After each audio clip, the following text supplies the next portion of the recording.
Final exam revision paper, page 5.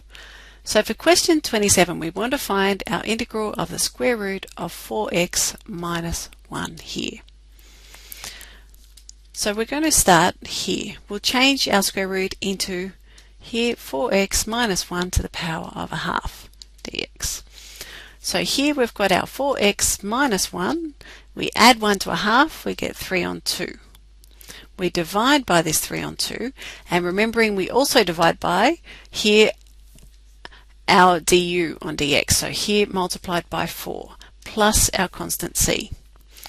So here our 2 goes up the top, we get 2 multiplied by 4x minus 1 to the power of 3 on 2 on 3 times 4, which is 12. We cancel, we get 1 and we get 6 plus our constant c. So we have 1/6 4x minus 1 to the power of 3 on 2 plus the constant c. Now looking at number 28.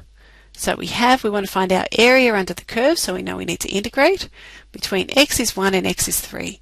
First thing we're going to do is look at our curve. Here our y-intercept is at minus 4. There. And then we can set, okay, well, y is equal to 0, so x squared minus 4 is equal to 0, x squared is equal to 4, x is equal to plus and minus 2. So negative 2 and positive 2 are our 2 points where we cut through our x-axis. And we're wanting between x is equal to 1 and x is equal to 3. X is equal to 1 is here, and x is equal to 3 is here. So we're going to have to treat these as two separate parts in our integration. Otherwise our negatives and our positives will cancel out. So now we want to integrate here. So we're integrating between 3 and 2. 3 and 2, here we've got x squared minus 4. And we want to add our integral here between 2 and 1 for x squared minus 4 here.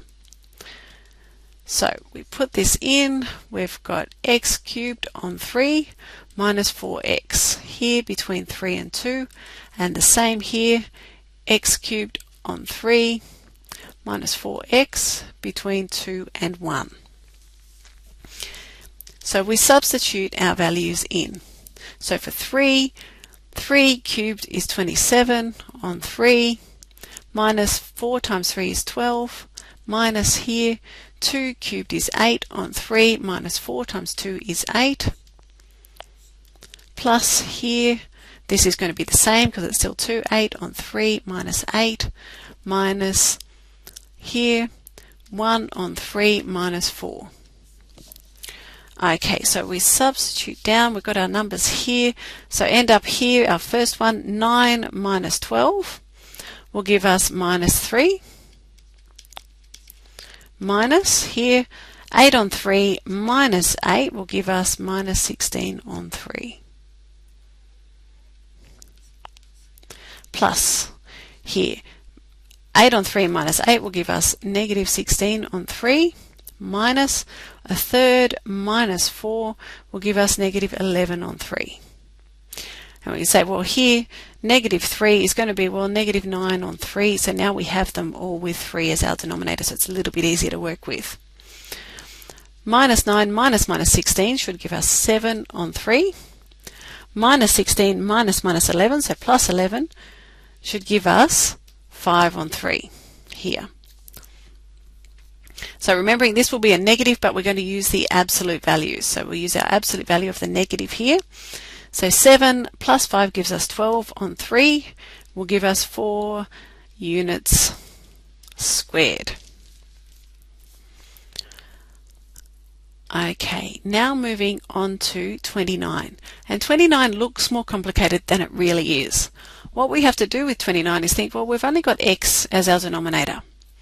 We can actually split this into x squared on x minus 9 on x. We can put that together into x squared minus 9 on x, but it's going to be easier for us to work out in this way.